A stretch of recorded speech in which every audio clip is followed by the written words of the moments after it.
श्री सीतारामाभ्याम नमः। भरत जी कहते हैं, गुरु जी ने मुझे सुंदर उपदेश दिया, फिर प्रजा मंत्री आदि सभी को यही सम्मत है। माता ने भी उचित समझकर ही आज्ञा दी है और मैं भी अवश्य उसको सिर चढ़ाकर वैसा ही करना चाहता हूं, क्योंकि गुरु, पिता, माता, स्वामी और मित्र की वाणी सुनकर प्रसन्न मन से उसे अच्छी तरह समझकर मानना चाहिए। उचित अनुचित का विचार करने से धर्म जाता है और सिर पर पाप का भार चढ़ता है। आप तो मुझे वही सरल शिक्षा दे रहे हैं जिसके आचरण करने में मेरा भला हो। यद्यपि मैं इस बात को भली भांति समझता हूं, तथापि मेरे हृदय को संतोष नहीं होता। अब आप लोग मेरी विनती सुन लीजिए और मेरी योग्यता के अनुसार मुझे शिक्षा दीजिए। मैं उत्तर दे रहा हूं, यह अपराध क्षमा कीजिए। साधु पुरुष दुखी मनुष्य के दोष गुणों को नहीं गिनते। पिताजी स्वर्ग में हैं, श्री सीताराम जी वन में हैं और मुझे आप राज्य करने के लिए कह रहे हैं। इसमें आप मेरा कल्याण समझते हैं या अपना कोई बड़ा काम होने की आशा रखते हैं? मेरा कल्याण तो सीतापति श्री राम जी की चाकरी में है, सो उसे माता की कुटिलता ने छीन लिया। मैंने अपने मन में अनुमान करके देख लिया है कि दूसरे किसी उपाय से मेरा कल्याण नहीं है। यह शोक का समुदाय राज्य लक्ष्मण श्री रामचंद्र जी और सीता जी के चरणों को देखे बिना किस गिनती में है? इसका क्या मूल्य है? जैसे कपड़ों के बिना गहनों का बोझ व्यर्थ है, वैराग्य के बिना ब्रह्म विचार व्यर्थ है, रोगी शरीर के लिए नाना प्रकार के भोग व्यर्थ हैं, श्री हरि की भक्ति के बिना जप और योग व्यर्थ हैं, जीव के बिना सुंदर देह व्यर्थ है। वैसे ही श्री रघुनाथ जी के बिना मेरा सब कुछ व्यर्थ है। मुझे आज्ञा दीजिए, मैं श्री राम जी के पास जाऊं। एक ही निश्चय पूर्वक मेरा हित इसी में है और मुझे राजा बनाकर आप अपना भला चाहते हैं। यह भी आप स्नेह के मोह के वश होकर ही कह रही हैं। कैकेयी के पुत्र कुटिल बुद्धि, राम विमुख और निर्लज्ज मुझसे, अधम के राज्य से आप मोह के वश होकर ही सुख चाहते हैं। मैं सत्य कहता हूं, आप सब सुनकर विश्वास करें। धर्मशील को ही राजा होना चाहिए। आप मुझे हट करके जो ही राज्य देंगे, त्यों ही पृथ्वी पाताल में धस जाएगी। मेरे समान पापों का घर कौन होगा, जिसके कारण सीता जी और श्री राम जी का वनवास हुआ। राजा ने श्री राम जी को वन दिया और उनके विछुड़ते ही स्वयं स्वर्ग को गमन किया, और मैं दुष्ट जो सारे अनर्थों का कारण हूं, होशवास में बैठा सब बातें सुन रहा हूं। श्री रघुनाथ जी से रहित घर को देखकर और जगत का उपहास सहकर भी ये प्राण बने हुए हैं। इसका यही कारण है कि ये प्राण श्री राम रूपी पवित्र विषय रस में आसक्त नहीं है। ये लालची भूमि और भोगों के ही भूखे हैं। मैं अपने हृदय की कठोरता कहां तक कहूं, जिसने वज्र का भी तिरस्कार करके बड़ाई पाई है। कारण से कार्य कठिन होता ही है, इसमें मेरा दोष नहीं। हड्डी से वज्र और पत्थर से लोहा भयानक और कठोर होता है। कैकेयी से उत्पन्न देह में प्रेम करने वाले ये पामर प्राण भरपेट अभागे हैं। जब प्रिय के वियोग में भी मुझे प्राण प्रिय लग रहे हैं, तब अभी आगे मैं और भी बहुत कुछ देख सुनूंगा। लक्ष्मण श्री राम जी और सीता जी को तो वन दिया, स्वर्ग भेजकर पति का कल्याण किया, स्वयं विधवापन और अपयश लिया, प्रजा को शोक और संताप दिया और मुझे सुख, सुंदर यश और उत्तम राज्य दिया। कैकेयी ने सभी का काम बना दिया। इससे अच्छा अब मेरे लिए और क्या होगा। उस पर भी आप लोग मुझे राज तिलक देने को कहते हैं। कैकेयी के पेट से जगत में जन्म लेकर ये मेरे लिए कुछ भी अनुचित नहीं है। मेरी सब बात तो विधाता ने ही बना दी है। फिर उसमें प्रजा और आप लोग क्यों सहायता कर रहे हैं? जिसे कुग्रह लगे हो, जो पिशाच ग्रस्त हो, फिर जो वायु रोग से पीड़ित हो और उसी को फिर बिच्छू डंक मार दे, उसको यदि मदिरा पिलाई जाए तो कहिए ये कैसा इलाज है? कैकेयी के लड़के के लिए संसार में जो कुछ योग्य था, चतुर विधाता ने मुझे वही दिया। पर दशरथ जी का पुत्र और राम का छोटा भाई होने की बड़ाई मुझे विधाता ने व्यर्थ ही दी। आप सब लोग भी मुझे टीका कढ़ाने के लिए कह रहे हैं। राजा की आज्ञा सभी के लिए अच्छी है।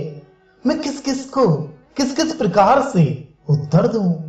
जिसकी जैसी रुचि हो आप लोग सुखपूर्वक वही कहें। मेरी कुमाता कैकेयी समेत मुझे छोड़कर कहिए और कौन कहेगा कि काम अच्छा किया गया। जड़ चेतन जगत में मेरे सिवा और कौन है जिसको श्री सीता राम जी प्राणों के समान प्यारे ना हो। जो परम हानि है उसी में सबको बड़ा लाभ दिख रहा है। मेरा बुरा दिन है, किसी का दोष नहीं है। आप सब जो कुछ कहते हैं सो सब उचित ही है, क्योंकि आप लोग संशय, शील और प्रेम के वश हैं। श्री रामचंद्र जी की माता बहुत ही सरल हृदय हैं और मुझ पर उनका विशेष प्रेम है। इसलिए मेरी दीनता देखकर वे स्वाभाविक स्नेहवश ही ऐसा कह रही हैं। गुरुजी ज्ञान के समुद्र हैं, इस बात को सारा जगत जानता है। जिनके लिए विश्व हथेली पर रखे हुए वेद के समान है, वे भी मेरे लिए राज तिलक का साज सज रही हैं। सत्य है, विधाता के विपरीत होने पर सब कोई विपरीत हो जाते हैं। श्री रामचंद्र जी और सीता जी को छोड़कर जगत में कोई ये नहीं कहेगा कि इस अनर्थ में मेरी सम्मति नहीं है। मैं उसे सुखपूर्वक सुनूंगा और सहूंगा, क्योंकि जहां पानी होता है वहां अंत में कीचड़ होता ही है। मुझे इसका डर नहीं है कि जगत मुझे बुरा कहेगा और ना मुझे परलोक का ही सोच है। मेरे हृदय में तो बस एक ही दुस्सह दावा नल धधक रहा है कि मेरे कारण श्री सीता राम जी दुखी हुए। जीवन का उत्तम लाभ तो लक्ष्मण ने पाया, जिन्होंने सब कुछ तज कर श्री राम जी के चरणों में मन लगाया। मेरा जन्म तो श्री राम जी के वनवास के लिए ही हुआ था। मैं अभागा झूठ मूठ क्या पछताता हूं। सबको सिर झुकाकर मैं अपनी दारुण दीनता कहता हूं। श्री रघुनाथ जी के चरणों के दर्शन किए बिना मेरे जी की जलन ना जाएगी। मुझे दूसरा कोई उपाय नहीं सूझता। श्री राम जी के बिना मेरे हृदय की बात कौन जान सकता है। मन में एक ही निश्चय यही है कि प्रातः काल प्रभु श्री राम जी के पास चल दूंगा। यद्यपि मैं बुरा हूं और अपराधी हूं और मेरे ही कारण यह सब उपद्रव हुआ है, तथापि श्री राम जी मुझे शरण में सम्मुख आया हुआ देखकर सब अपराध क्षमा करके मुझ पर विशेष कृपा करेंगे। श्री रघुनाथ जी शील, संकोच, अत्यंत सरल स्वभाव, कृपा और स्नेह के घर हैं। श्री राम जी ने कभी शत्रु का भी अनिष्ट नहीं किया। मैं यद्यपि टेढ़ा हूं, पर हूं तो उनका बच्चा और गुलाम ही। आप पंच लोग भी इसी में मेरा कल्याण मानकर सुंदर वाणी से आज्ञा और आशीर्वाद दीजिए, जिसमें मेरी विनती सुनकर और मुझे अपना दास जानकर श्री रामचंद्र जी राजधानी को लौटाएं। यद्यपि मेरा जन्म कुमाता से हुआ है और मैं दुष्ट तथा सदा दोष युक्त भी हूं, तो भी मुझे श्री राम जी का भरोसा है कि वे मुझे अपना जानकर त्यागेंगे नहीं। भरत जी के वचन सबको प्यारे लगे, मानो वे श्री राम जी के प्रेम रूपी अमृत में पगे हुए थे। श्री राम वियोग रूपी भीषण विष से सब लोग जले हुए थे। वे मानो बीज सहित मंत्र को सुनते ही जाग उठे। माता, मंत्री, गुरु, नगर के स्त्री पुरुष सभी स्नेह के कारण बहुत ही व्याकुल हो गए। सब भरत जी को सराह सराह कर कहते हैं कि आपका शरीर श्री राम प्रेम की साक्षात मूर्ति ही है। हे तात भरत, आप ऐसा क्यों ना कहें? श्री राम जी को आप प्राणों के समान प्यारे हैं। जो नीच अपनी मूर्खता से आपकी माता कैकेयी की कुटिलता को लेकर आप पर संदेह करेगा, वह दुष्ट करोड़ों पुरखों सहित 100 कल्पों तक नरक के घर में निवास करेगा। सांप के पाप और अवगुण को मणि ग्रहण नहीं करती, बल्कि वह विष को हर देती है और दुख तथा दरिद्रता को भस्म कर देती है। हे भरत जी, वन को अवश्य चलिए, जहां श्री राम जी हैं। आपने बहुत अच्छी सलाह विचारी। शोक समुद्र में डूबते हुए सब लोगों को आपने बड़ा सहारा दे दिया। सबके मन में कम आनंद नहीं हुआ, अर्थात बहुत ही आनंद हुआ। मानो मेघों की गर्जना सुनकर चातक और मोर आनंदित हो रहे हों। दूसरे दिन प्रातःकाल चलने का सुंदर निर्णय देखकर भरत जी सभी को प्राण प्रिय हो गए। मुनि वशिष्ठ जी की वंदना करके और भरत जी को सिर नवाकर सब लोग विदा लेकर अपने अपने घर को चले। जगत में भरत जी का जीवन धन्य है। इस प्रकार कहते हुए वे उनके शील और स्नेह की सराहना करते जाते हैं। आपस में कहते हैं, बड़ा काम हुआ। सभी चलने की तैयारी करने लगे। जिसको भी घर की रखवाली के लिए रहो ऐसा कहकर रखते हैं, वही समझता है मानो मेरी गर्दन मारी गई। कोई कोई कहते हैं, रहने के लिए किसी को भी मत कहो। जगत में जीवन का लाभ कौन नहीं चाहता। वह संपत्ति, घर, सुख, मित्र, माता, पिता, भाई जल जाए, जो श्री राम जी के चरणों के सम्मुख होने में हंसते हुए प्रसन्नता पूर्वक सहायता ना करे। घर घर लोग अनेकों प्रकार की सवारियां सजा रहे हैं। हृदय में बड़ा हर्ष है कि सवेरे चलना है। भरत जी घर जाकर विचार किया कि नगर, घोड़े, हाथी, महल, खजाना आदि सारी संपत्ति श्री रघुनाथ जी की है। यदि उसकी रक्षा की व्यवस्था किए बिना उसे ऐसे ही छोड़कर चल दूं, तो परिणाम में मेरी भलाई नहीं है, क्योंकि स्वामी का द्रोह सब पापों में शिरोमणि है। सेवक वही है जो स्वामी का हित करे, चाहे कोई करोड़ों दोष क्यों ना दे। भरत जी ने ऐसा विचार कर ऐसे विश्वास पात्र सेवकों को बुलाया जो कभी स्वप्न में भी अपने धर्म से नहीं डिगे थे। भरत जी ने उनको सब हित समझाकर फिर उत्तम धर्म बतलाया और जो जिस योग्य था उसे उसी काम पर नियुक्त कर दिया। सब व्यवस्था करके रक्षकों को रखकर भरत जी राम माता कौशल्या जी के पास गए। स्नेह के सुजान प्रेम के तत्व को जानने वाले भरत जी ने सब माताओं को आर्त अर्थात दुखी जानकर उनके लिए पालकियां तैयार करने तथा सुखासन यान सजाने के लिए कहा। नगर के नर नारी चकवे चुकवी की भांति हृदय में अत्यंत आर्त होकर प्रातः काल का होना चाहते हैं। सारी रात जागते जागते सवेरा हो गया। तब भरत जी ने चतुर मंत्रियों को बुलवाया और कहा, तिलक का सब सामान ले चलो। वन में ही मुनि वशिष्ठ जी श्री रामचंद्र जी को राज्य देंगे, जल्दी चलो। यह सुनकर मंत्रियों ने वंदना की और तुरंत घोड़े, रथ और हाथी सजवा दिए।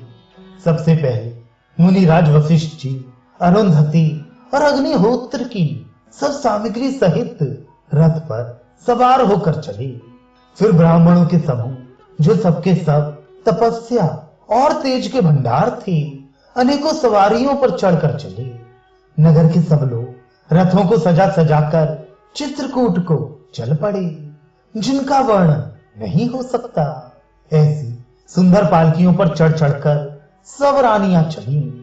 विश्वास पात्र सेवकों को नगर सौंपकर और सबको आदर पूर्वक रवाना करके तब श्री सीताराम जी के चरणों को स्मरण करके भरत शत्रुघ्न दोनों भाई चले। श्री रामचंद्र जी के दर्शन के वश में हुए, दर्शन की अनन्य लालसा से सब नर नारी ऐसे चले मानो प्यासे हाथी हथनी जल को तक कर बड़ी तेजी से बावले से हुए जा रहे हों। श्री सीताराम जी सब सुखों को छोड़कर वन में हैं। मन में ऐसा विचार करके छोटे भाई शत्रुघ्न सहित भरत जी पैदल ही चले जा रहे हैं। उनका स्नेह देखकर लोग प्रेम में मग्न हो गए और सब घोड़े, हाथी, रथों को छोड़कर उनसे उतरकर पैदल चलने लगे। तब श्री रामचंद्र जी की माता कौशल्या जी भरत के पास जाकर और अपनी पालकी उनके समीप खड़े करके कोमल वाणी से बोली, हे बेटा, माता भलैया लेती है, तुम रथ पर चढ़ जाओ, नहीं तो सारा प्यारा परिवार दुखी हो जाएगा। तुम्हारे पैदल चलने से सभी लोग पैदल चलेंगे। शोक के मारे सब दुबले हो रहे हैं, पैदल चलने के योग्य नहीं हैं। माता की आज्ञा को सिर चढ़ाकर और उनके चरणों में सिर नवाकर दोनों भाई रथ पर चढ़कर चलने लगे। पहले दिन तमसा पर वास करके दूसरा मुकाम गोमती के तीर पर किया। कोई दूध ही पीते, कोई फलाहार करते और कुछ लोग रात को एक ही बार भोजन करते हैं। भूषण और भोग विलास को छोड़कर सब लोग श्री रामचंद्र जी के लिए नियम और व्रत करते हैं। रात भर सई नदी के तीर पर निवास करके सवेरे वहां से चल दिए और सब श्रृंगवेरपुर के समीप जा पहुंचे। निषाद राज ने सब समाचार सुने तो वे दुखी होकर हृदय में विचार करने लगा, क्या कारण है जो भरत वन को जा रहे हैं। मन में कुछ कपट भाव अवश्य है। यदि मन में कुटिलता ना होती तो साथ में सेना क्यों ले चले हैं। समझते हैं कि छोटे भाई लक्ष्मण सहित श्री राम को मारकर सुख से निष्कंटक राज्य करूंगा। भरत ने हृदय में राजनीति को स्थान नहीं दिया, राजनीति का विचार नहीं किया। तब पहले तो कलंक ही लगा था, अब तो जीवन से ही हाथ धोना पड़ेगा। संपूर्ण देवता और दैत्य वीर जुट जाएं तो भी श्री राम जी को रण में जीतने वाला कोई नहीं है। भरत जो ऐसा कर रहे हैं इसमें आश्चर्य ही क्या है। विष की बेलें अमृत फल कभी नहीं फलती। ऐसा विचार कर निषाद राज ने अपनी जाति वालों से कहा कि सब लोग सावधान हो जाओ, नावों को कब्जे में कर लो और फिर उन्हें डुबा दो तथा सब घाटों को रोक दो। सुसज्जित होकर घाटों को रोक लो और सब लोग मरने के साज सजा लो, अर्थात भरत से युद्ध में लड़कर मरने के लिए तैयार हो जाओ। मैं भरत से सामने मैदान में लोहा लूंगा, मुठभेड़ करूंगा और जीते जी उन्हें गंगा पार ना उतरने दूंगा। युद्ध में मरण, फिर गंगा जी का तट, श्री राम जी का काम और क्षण भंगुर शरीर जो चाहे जब नाश हो जाए। भरत श्री राम जी के भाई और राजा, उनके हाथ से मरना और मैं नीच सेवक, बड़े भाग्य से ऐसी मृत्यु मिलती है। मैं स्वामी के काम के लिए रण में लड़ाई करूंगा और 14 लोगों को अपने यश से उज्जवल कर दूंगा। श्री रघुनाथ जी के निमित्त प्राण त्याग दूंगा। मेरे तो दोनों ही हाथों में आनंद के लड्डू हैं। अर्थात जीत गया तो राम सेवक का यश प्राप्त करूंगा और मारा गया तो श्री राम जी की नित्य सेवा प्राप्त करूंगा। साधुओं के समाज में जिसकी गिनती नहीं और श्री राम जी के भक्तों में जिसका स्थान नहीं, वह जगत में पृथ्वी का भार होकर व्यर्थ ही जीता है। वह माता के यौवन रूपी वृक्ष के काटने के लिए कुल्हाड़ा मात्र है। इस प्रकार श्री राम जी के लिए प्राण समर्पण का निश्चय करके निषाद राज विषाद से रहित हो गया और सबका उत्साह बढ़ाकर तब श्री रामचंद्र जी का स्मरण करके उसने तुरंत ही तरकस, धनुष और कवच मांगा। उसने कहा, हे भाइयों, जल्दी करो और सब सामान सजाओ। मेरी आज्ञा सुनकर कोई मन में कायरता ना लाए। सब हर्ष के साथ बोल उठे, हे नाथ, बहुत अच्छा, और आपस में एक दूसरे का जोश बढ़ाने लगे। निषाद राज को जोहार कर करके सब निषाद चले। सभी बड़े शूरवीर हैं और संग्राम में लड़ना उन्हें बहुत अच्छा लगता है। श्री रामचंद्र जी के चरण कमलों की जूतियों का स्मरण करके उन्होंने छोटे छोटे तरकस बांधकर छोटे छोटे धनुषों पर प्रत्यंचा चढ़ाई। कवच पहनकर सिर पर लोहे का टोप रखते हैं और फर से भाले तथा बर्छों को सीधा कर रहे हैं, सुधार रहे हैं। कोई तलवार के वार रोकने में अत्यंत ही कुशल हैं। वे ऐसे उमंग में भरे हैं मानो धरती छोड़कर आकाश में उछल रहे हों। अपना अपना लड़ाई का सामान और दल बनाकर उन्होंने जाकर निषाद राज गुहे को जोहार की। निषाद राज ने सुंदर योद्धाओं को देखकर सबको सुयोग्य जाना और नाम ले लेकर सबका सम्मान किया। उसने कहा, हे भाइयों, धोखा ना लाना, अर्थात मरने से ना घबराना। आज मेरा बड़ा भारी काम है। यह सुनकर सब योद्धा बड़े जोश के साथ बोल उठे, हे वीर, अधीर मत हो। हे नाथ, श्री रामचंद्र जी के प्रताप से और आपके बल से हम लोग भरत की सेना को बिना वीर और बिना घोड़े की कर देंगे। अर्थात एक एक वीर और एक एक घोड़े को मार डालेंगे। जीते जी पीछे पांव ना रखेंगे। पृथ्वी को रुंड मुंडमय कर देंगे, अर्थात सिरों और धड़ों से छा देंगे। निषाद राज ने वीरों का बढ़िया दल देखकर कहा, लड़ाई का ढोल बजाओ। इतना कहते ही बाईं ओर छींक हुई। शकुन विचार वालों ने कहा कि खेत सुंदर है, अर्थात जीत होगी। एक बूढ़े ने शकुन विचार कर कहा, भरत से मिल लीजिए, उनसे लड़ाई नहीं होगी। भरत श्री रामचंद्र जी को मनाने जा रहे हैं। शकुन ऐसा कह रहा है कि विरोध नहीं है। यह सुनकर निषाद राज गुहे ने कहा, बूढ़ा ठीक कह रहा है। जल्दी में बिना विचारे कोई काम करके मूर्ख लोग पछताते हैं। भरत जी का शील स्वभाव बिना समझे और बिना जाने युद्ध करने में हित की बहुत बड़ी हानि है।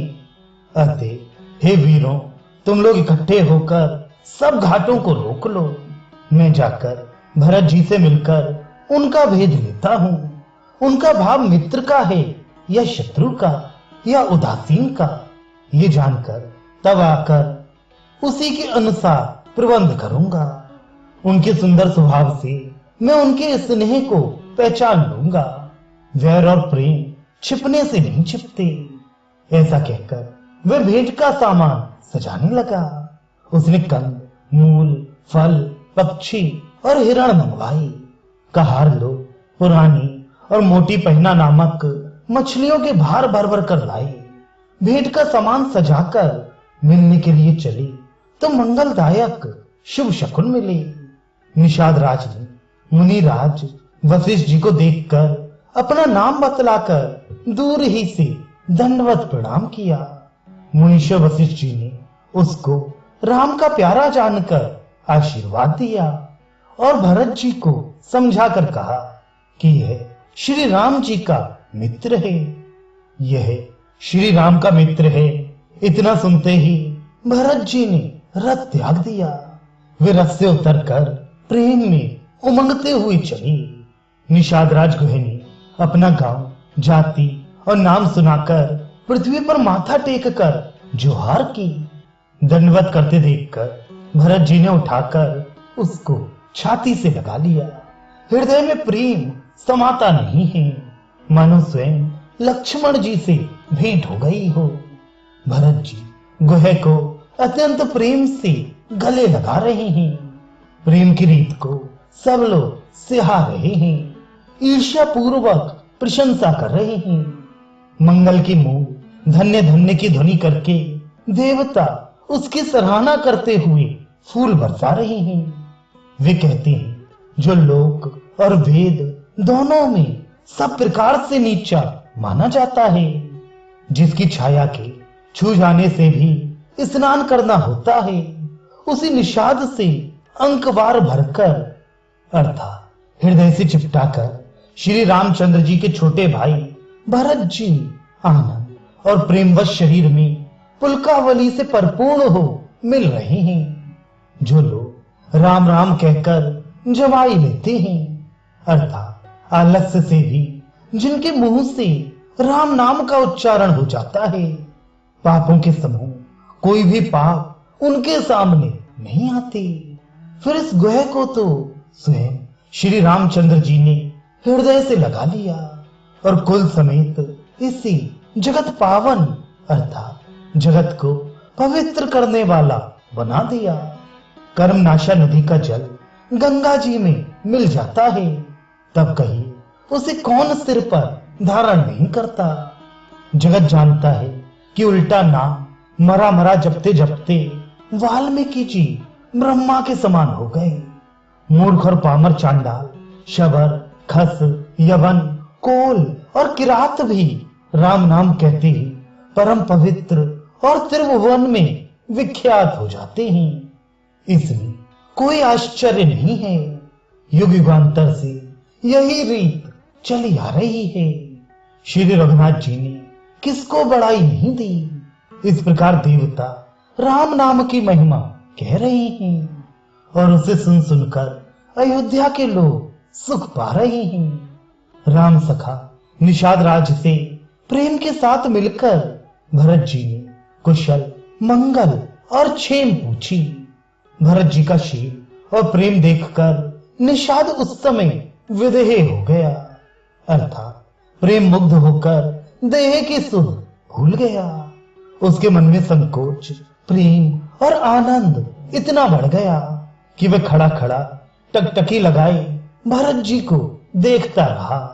फिर धीरज धरकर भरत जी के चरणों की वंदना करके प्रेम के साथ हाथ जोड़कर विनती करने लगा, हे प्रभु, कुशल के मूल आपके चरण कमलों के दर्शन कर मैंने तीनों कालों में अपना कुशल जान लिया। अब आपके परम अनुग्रह से करोड़ों पीढ़ियों सहित मेरा कल्याण हो गया। मेरी करतूत और कुल को समझकर और प्रभु श्री रामचंद्र जी की महिमा को मन में विचार कर, अर्थात कहां तो मैं नीच जाति और नीच कर्म करने वाला जीव और कहां अनंत कोटि ब्रह्मांडों के स्वामी भगवान श्री रामचंद्र जी, पर उन्होंने मुझ जैसे नीच को भी अपनी अहेतु की कृपावश अपना लिया। ये समझकर जो रघुवीर श्री राम जी के चरणों का भजन नहीं करता, वह जगत में विधाता के द्वारा ठगा गया है। मैं कपटी, कायर, कुबुद्धि और कुजात हूँ और लोक वेद दोनों से सब प्रकार से बाहर हूँ। पर जब से श्री रामचंद्र जी ने मुझे अपनाया है, तभी से मैं विश्व का भूषण हो गया। निषाद राज की प्रीत को देखकर और सुंदर विनय सुनकर फिर भरत जी के छोटे भाई शत्रुघ्न जी उससे मिले। फिर निषाद ने अपना नाम ले लेकर सुंदर, नम्र और मधुर वाणी से सब रानियों को आदर पूर्वक जोहार की। रानियां उसे लक्ष्मण जी के समान समझकर आशीर्वाद देती हैं कि तुम 100 लाख वर्षों तक सुखपूर्वक जियो। नगर के स्त्री पुरुष निषाद को देखकर ऐसे सुखी हुए मानो लक्ष्मण जी को देख रहे हों। सब कहते हैं जीवन का लाभ तो इसी ने पाया है जिसे कल्याण स्वरूप श्री रामचंद्र जी ने भुजाओं में बांधकर गले लगाया है। निषाद अपने भाग्य की बड़ाई सुनकर मन में परम आनंदित हो सबको अपने साथ लिवा ले चला। उसने अपने सब सेवकों को इशारे से कह दिया।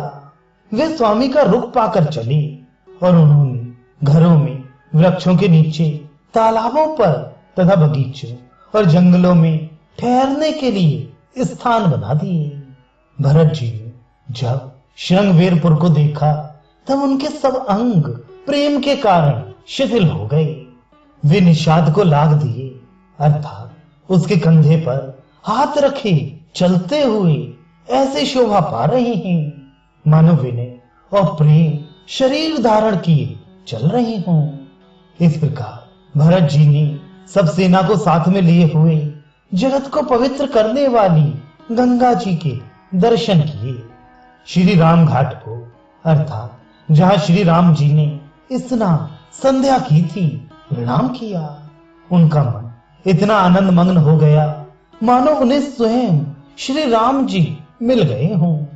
नगर के नर नारी प्रणाम कर रहे हैं और गंगा जी के ब्रह्म रूप जल को देख देख कर आनंदित हो रहे हैं। गंगा जी में स्नान कर हाथ जोड़कर सब यही वर मांगते हैं कि श्री रामचंद्र जी के चरणों में हमारा प्रेम कम ना हो, अर्थात बहुत अधिक हो। भरत जी ने कहा, हे गंगे, आपकी रज सबको सुख देने वाली तथा सेवक के लिए तो कामधेनु ही है। मैं हाथ जोड़कर यही वरदान मांगता हूं कि श्री सीता राम जी के चरणों में मेरा स्वाभाविक प्रेम हो। इस प्रकार भरत जी स्नान कर और गुरु जी की आज्ञा पाकर तथा ये जानकर कि सब माताएं स्नान कर चुकी हैं, डेरा उठा ले चली। लोगों ने जहां तहां डेरा डाल दिया। भरत जी ने सभी का पता लगाया कि सब लोग आकर आराम से टिक गए हैं या नहीं। फिर देव पूजन करके आज्ञा पाकर दोनों भाई श्री रामचंद्र जी की माता कौशल्या जी के पास गए। चरण दबाकर और कोमल वचन कह कहकर भरत जी ने सब माताओं का सत्कार किया। फिर भाई शत्रुघ्न को माताओं की सेवा सौंपकर आपने निषाद को बुला लिया। सखा निषाद राज के हाथ से हाथ मिलाए हुए भरत जी चले। प्रेम कुछ थोड़ा नहीं है, बहुत अधिक प्रेम है जिससे उनका शरीर शिथिल हो रहा है। भरत जी सखा से पूछते हैं कि मुझे वह स्थान दिखलाओ और नेत्र और मन की जलन कुछ ठंडी करो जहां सीता जी, श्री राम जी और लक्ष्मण रात को सोई थी। ऐसा कहते ही उनके नेत्रों के कोयों में प्रेमाश्रुओं का जल भराया। भरत जी के वचन सुनकर निषाद को बड़ा विषाद हुआ। वह तुरंत ही उन्हें वहां ले गया जहां पवित्र अशोक के वृक्ष के नीचे श्री राम जी ने विश्राम किया था। भरत जी ने वहां अत्यंत प्रेम से आदर पूर्वक दंडवत प्रणाम किया। कुशों की सुंदर साथरी देखकर उसकी प्रदक्षिणा करके प्रणाम किया। श्री रामचंद्र जी के चरण चिन्हों की रज आंखों में लगाई। उस समय के प्रेम की अधिकता कहते नहीं बनती।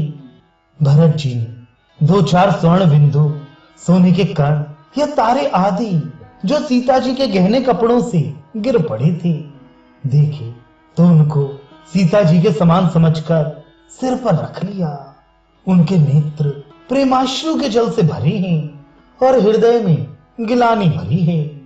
वे सखा से सुंदर वाणी में ये वचन बोली, ये स्वर्ण के कण या तारे भी सीता जी के विरह से ऐसे शोभाहीन एवं कांतिहीन हो रहे हैं जैसे राम वियोग में अयोध्या के नर नारी शोक के कारण क्षीण हो रहे हैं।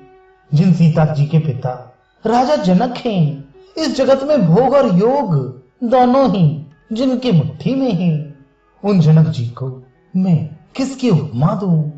सूर्य कुल के सूर्य राजा दशरथ जी, जिनके ससुर हैं, जिनको अमरावती के स्वामी इंद्र भी सिहाते थे, अर्थात ईर्ष्या पूर्वक उनके जैसा ऐश्वर्य और प्रताप पाना चाहते थे। और प्रभु श्री रघुनाथ जी, जिनके प्राणनाथ हैं, जो इतने बड़े हैं कि जो कोई भी बड़ा होता है वह श्री रामचंद्र जी की दी हुई बड़ाई से ही होता है। उन श्रेष्ठ पतिव्रता स्त्रियों में शिरोमणि सीता जी की साथरी अर्थात कुछ शैया देखकर मेरा हृदय दहल कर फट नहीं जाता। हे शंकर, ये वज्र से भी अधिक कठोर है। मेरे छोटे भाई लक्ष्मण बहुत ही सुंदर और प्यार करने योग्य हैं। ऐसे भाई ना तो किसी के हुए ना ही ना होने के ही हैं। जो लक्ष्मण अवध के लोगों को प्यारे, माता पिता के दुलारे और श्री सीता राम जी के प्राण प्यारे हैं, जिनकी कोमल मूर्ति और सुकुमार स्वभाव है, जिनके शरीर में कभी गर्म हवा भी नहीं लगी, वे वन में सब प्रकार की विपत्तियां सह रहे हैं। हाय, इस मेरी छाती ने कठोरता में करोड़ों वज्रों का भी निरादर कर दिया, नहीं तो ये कभी की फट गई होती। श्री रामचंद्र जी ने अवतार लेकर जगत को परम सुशोभित कर दिया। वे रूप, शील, सुख और समस्त गुणों के समुद्र हैं। पूर्ववासी, कुटुंबी, गुरु, पिता माता सभी को श्री राम जी का स्वभाव सुख देने वाला है। शत्रु भी श्री राम जी की बड़ाई करते हैं। बोलचाल, मिलने के ढंग और विनय से वे मन को हर लेते हैं। करोड़ों सरस्वती और अरबों शेष जी भी प्रभु श्री रामचंद्र जी के गुण समूहों की गिनती नहीं कर सकते। जो सुख स्वरूप रघुवंश शिरोमणि श्री रामचंद्र जी मंगल और आनंद के भंडार हैं, वे पृथ्वी पर कुशा बिछाकर सोते हैं। विधाता की गति बड़ी ही बलवान है। श्री रामचंद्र जी ने कानों से भी कभी दुख का नाम नहीं सुना। महाराज स्वयं जीवन वृक्ष की तरह उनकी सार संभाल किया करते थे। सब माताएं भी रात दिन उनकी ऐसी सार संभाल करती थीं, जैसे पलक नेत्रों की और सांप अपनी मणि की करती हैं। वही श्री रामचंद्र जी अब जंगलों में पैदल फिरते हैं और कंदमूल तथा फल फूलों का भोजन करते हैं। अमंगल की मूल कैकई को धिक्कार है, जो अपने प्राण प्रियतम पति से भी प्रतिकूल हो गई। मुझ पापों के समुद्र और अभागे को धिक्कार है, जिसके कारण ये सब उत्पात हुए। विधाता ने मुझे कुल का कलंक बनाकर पैदा किया और कुमाता ने मुझे स्वामी द्रोही बना दिया। ये सुनकर निषाद राज प्रेम पूर्वक समझाने लगा, हे नाथ, आप व्यर्थ विषाद किस लिए करते हैं? श्री रामचंद्र जी आपको प्यारे हैं और आप श्री रामचंद्र जी को प्यारे हैं। यही निश्चित सिद्धांत है। दोष तो प्रतिकूल विधाता का है। प्रतिकूल विधाता की करनी बड़ी कठोर है। जितने माता कैकई को बावली बना दिया, उसकी मति फेर दी। उस रात को प्रभु श्री रामचंद्र जी बार बार आदर पूर्वक आपकी बड़ी सराहना करते थे। श्री रामचंद्र जी को आपके समान अतिशय प्रिय और कोई नहीं है। मैं सौगंध खाकर कहता हूं, परिणाम में मंगल होगा। ये जानकर आप अपने हृदय में धैर्य धारण कीजिए। श्री रामचंद्र जी अंतर्यामी तथा संकोच, प्रेम और कृपा के धाम हैं। ये विचार कर और मन में दृढ़ता लाकर चलिए और विश्राम कीजिए। सखा के वचन सुनकर हृदय में धीरज धरकर श्री रामचंद्र जी का स्मरण करते हुए भरत जी डेरे को चले। नगर के सारे स्त्री पुरुष श्री राम जी के ठहरने के स्थान का समाचार पाकर बड़े आतुर होकर उस स्थान को देखने चले। वे उस स्थान की परिक्रमा करके प्रणाम करते हैं और कैकई को बहुत दोष देते हैं, नेत्रों में जल भर भर देते हैं और प्रतिकूल विधाता को दूषण देते हैं। कोई भरत जी के स्नेह की सराहना करते हैं और कोई कहते हैं कि राजा ने अपना प्रेम खूब निभाया। सब अपनी निंदा करके निषाद राज की प्रशंसा करते हैं। उस समय के विमोह और विषाद को कौन कह सकता है। इस प्रकार रात भर सब लोग जागते रहे। सवेरे होते ही खेवा लगा। सुंदर नाव पर गुरुजी को चढ़ाकर फिर नई नाव पर सब माताओं को चढ़ाया। 4 घड़ी में सब गंगा जी के पार उतर गए। तब भरत जी ने उतरकर सबको संभाला। प्रातः काल की क्रियाओं को करके माता के चरणों की वंदना कर और गुरु जी को सिर नवाकर भरत जी ने निषाद गणों को रास्ता दिखलाने के लिए आगे कर लिया और सेना चला दी। निषाद राज को आगे करके पीछे सब माताओं की पालकियां चलाई। छोटे भाई शत्रुघ्न जी को बुलाकर उनके साथ कर दिया। फिर ब्राह्मणों सहित गुरुजी ने गमन किया। तदनंतर भरत जी ने गंगा जी को प्रणाम किया और लक्ष्मण सहित श्री सीताराम जी का स्मरण किया। भरत जी पैदल ही चले। उनके साथ बिना सवार के घोड़े भागदौड़ से बंधे हुए चले जा रहे हैं। उत्तम सेवक बार बार कहते हैं कि हे नाथ, आप घोड़े पर सवार हो लीजिए। भरत जी जवाब देते हैं कि श्री रामचंद्र जी तो पैदल ही गए और हमारे लिए रथ, हाथी और घोड़े बनाए गए हैं। मुझे उचित तो ऐसा है कि मैं सिर के बल चलकर जाऊं। सेवक का धर्म सबसे कठिन होता है। भरत जी की दशा देखकर और कोमल वाणी सुनकर सब सेवक गण गिलानी के मारे गले जा रहे हैं। प्रेम में उमंग उमंग कर सीताराम कहते हुए भरत जी ने तीसरे पहर प्रयाग में प्रवेश किया।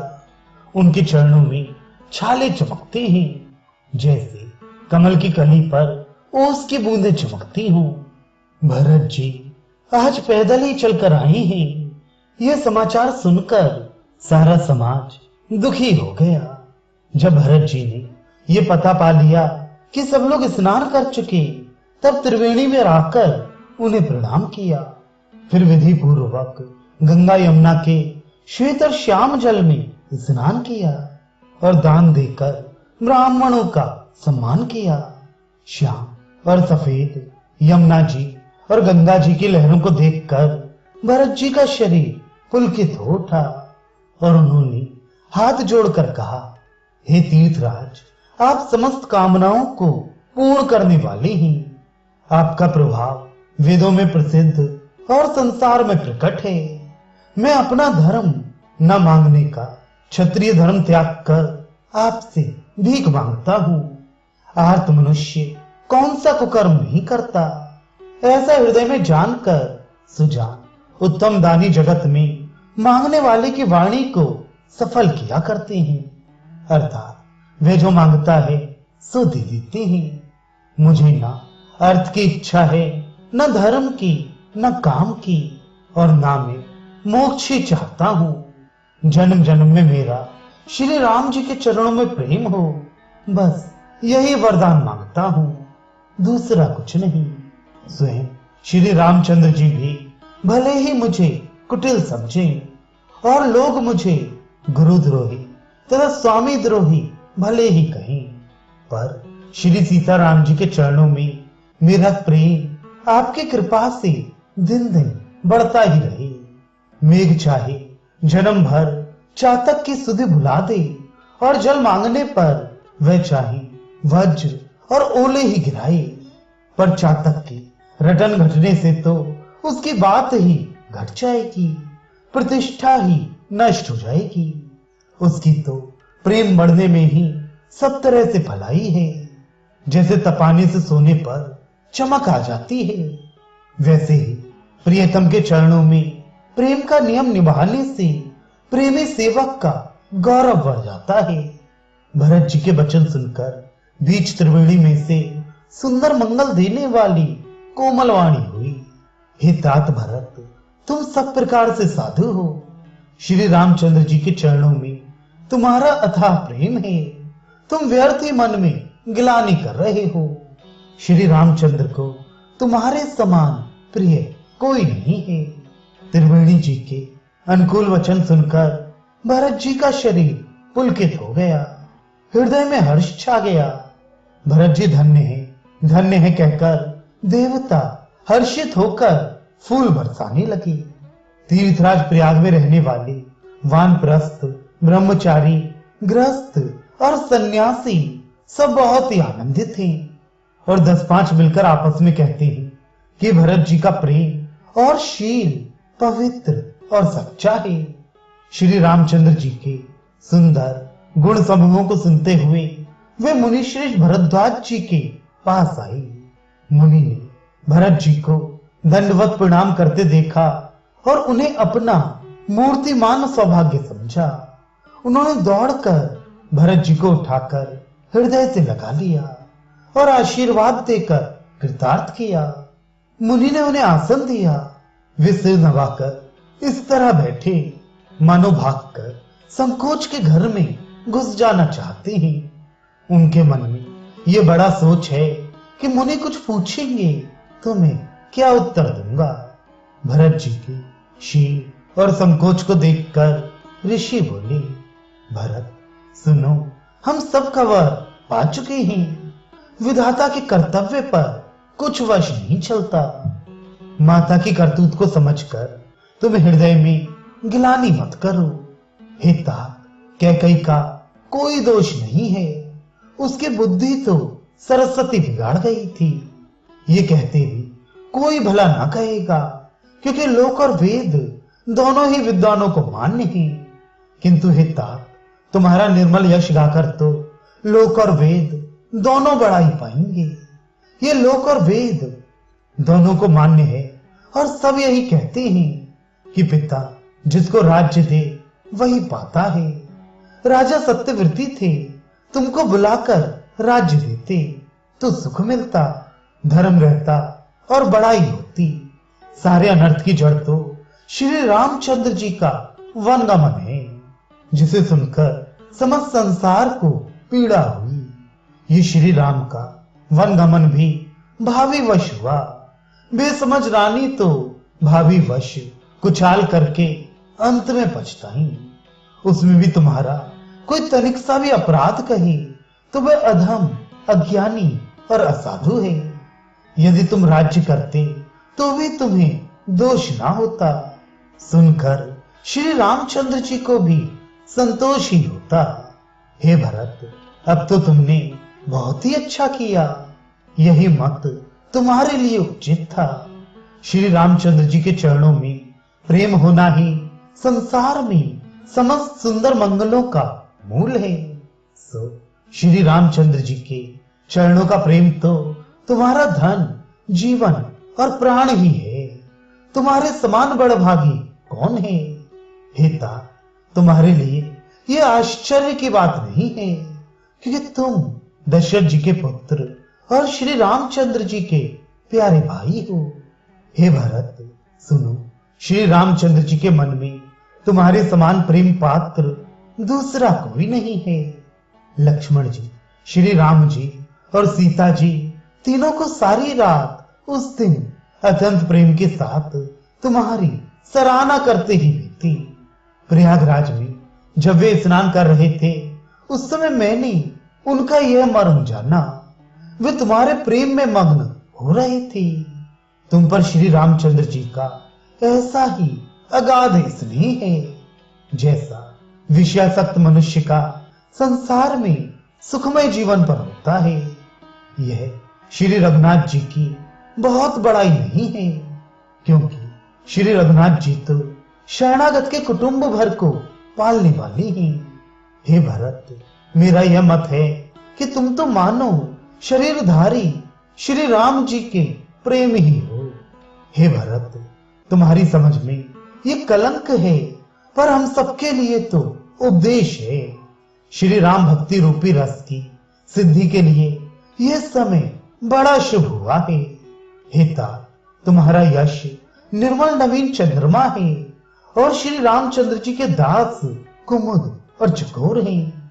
वे चंद्रमा तो प्रतिदिन अस्त होता और घटता है, जिससे कुमुद और चकोर को दुख होता है, परंतु ये तुम्हारा यश रूपी चंद्रमा सदा उदय रहेगा, कभी अस्त होगा ही नहीं।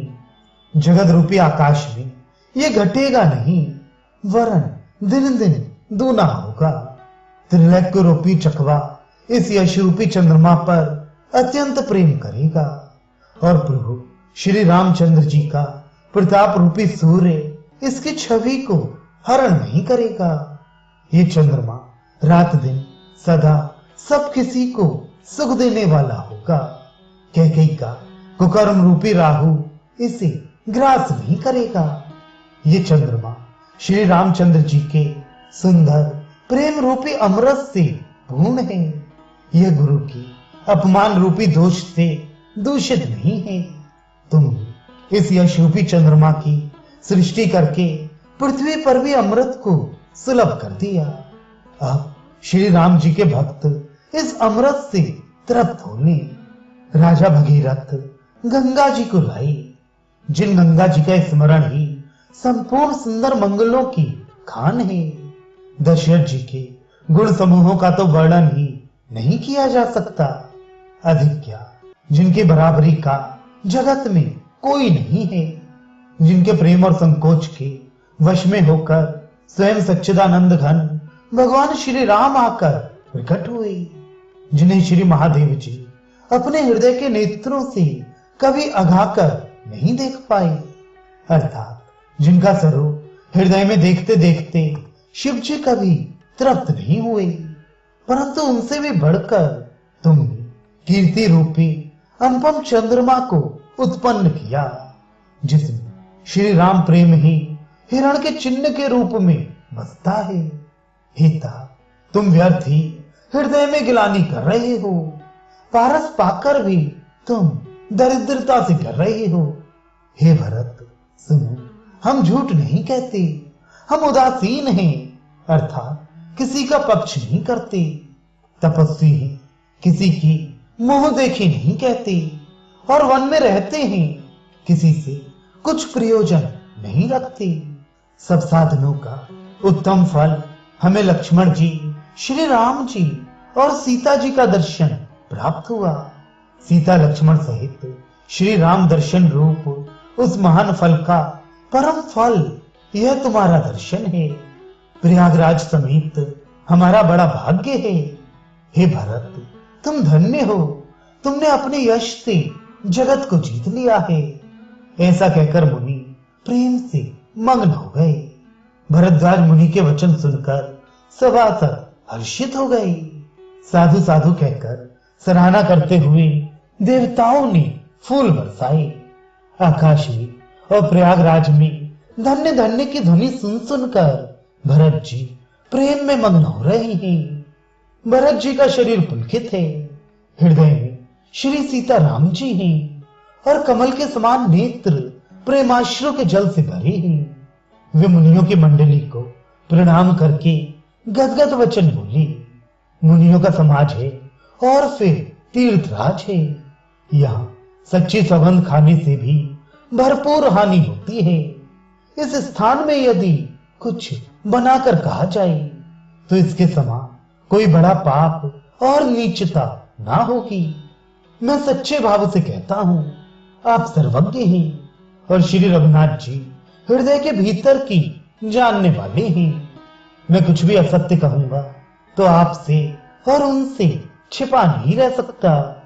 मुझे माता कैकेयी की करनी का कुछ भी सोच नहीं है और ना मेरे मन में इसी बात का दुख है कि जगत मुझे नीच समझेगा।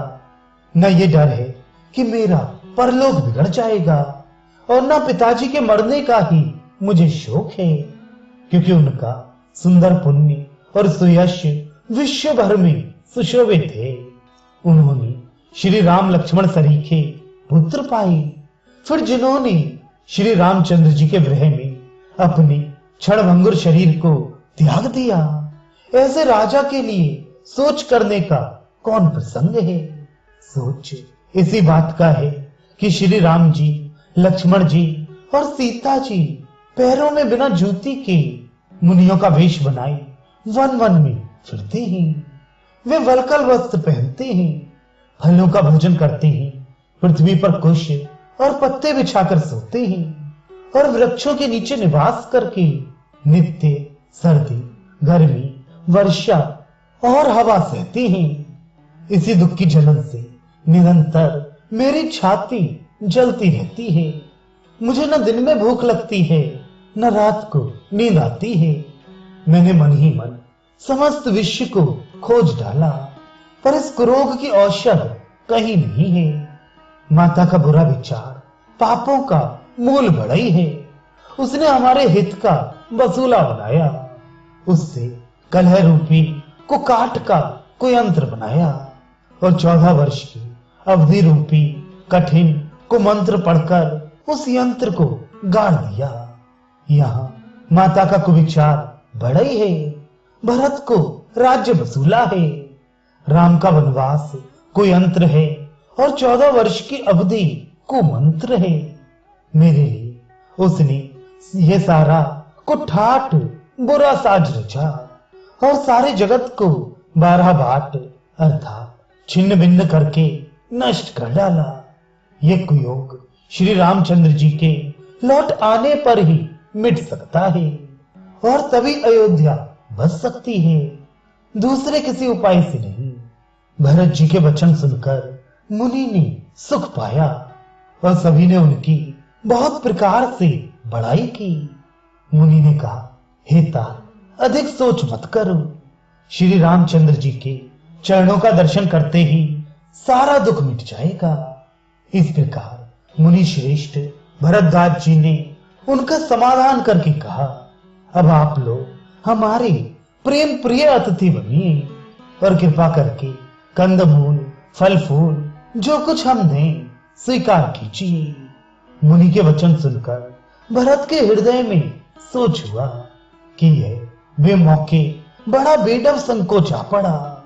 फिर गुरुजनों की वाणी को आदरणीय समझकर चरणों की वंदना करके हाथ जोड़कर बोली, हे नाथ, आपकी आज्ञा को सिर चढ़ाकर उसका पालन करना यह हमारा परम धर्म है।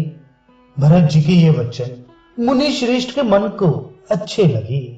उन्होंने विश्वास पात्र सेवकों और शिष्यों को पास बुलाया और कहा कि भरत की पहुनाई करनी चाहिए। जाकर कंद, मूल और फल लाओ। उन्होंने हे नाथ बहुत अच्छा कहकर सिर नवाया और तब वे बड़े आनंदित होकर अपने अपने काम को चल दिए। मुनि को चिंता हुई कि हमने बहुत बड़े मेहमान को न्योता दिया है। अब जैसा देवता हो वैसे ही उसकी पूजा भी होनी चाहिए। यह सुनकर रिद्धियां और अणुमा आदि सिद्धियां आ गईं और बोली, हे गोसाई, जो आपकी आज्ञा हो सो हम करें। मुनिराज ने प्रसन्न होकर कहा, छोटे भाई शत्रुघ्न और समाज सहित भरत जी श्री रामचंद्र जी के विरह में व्याकुल हैं। इनकी पहुनाई अर्थात आतिथ्य सत्कार करके इनके श्रम को दूर करो। रिद्धि सिद्धि ने मुनिराज की आज्ञा को सिर चढ़ाकर अपने को बड़भाग्नि समझा। सब सिद्धियां आपस में कहने लगी, श्री रामचंद्र जी के छोटे भाई भरत ऐसे अतिथि हैं जिनकी तुलना में कोई नहीं आ सकता। अतः मुनि के चरणों की वंदना करके आज वही करना चाहिए जिससे सारा राज समाज सुखी हो। ऐसा कहकर उन्होंने बहुत से सुंदर घर बनाए जिन्हें देखकर विमान भी लज्जा जाते हैं। उनके घरों में बहुत से भोग और ऐश्वर्य का सामान भरकर रख दिया जिन्हें देखकर देवता भी ललचा गए। दासी दास सब प्रकार की सामग्री लिए हुए मन लगाकर उनके मनों को देखते रहते हैं, अर्थात उनके मन की रुचि के अनुसार करते रहते हैं। जो सुख के सामान स्वर्ग में भी स्वप्न में भी नहीं है, ऐसे सब सामान सिद्धियों ने पल भर में सज दिए।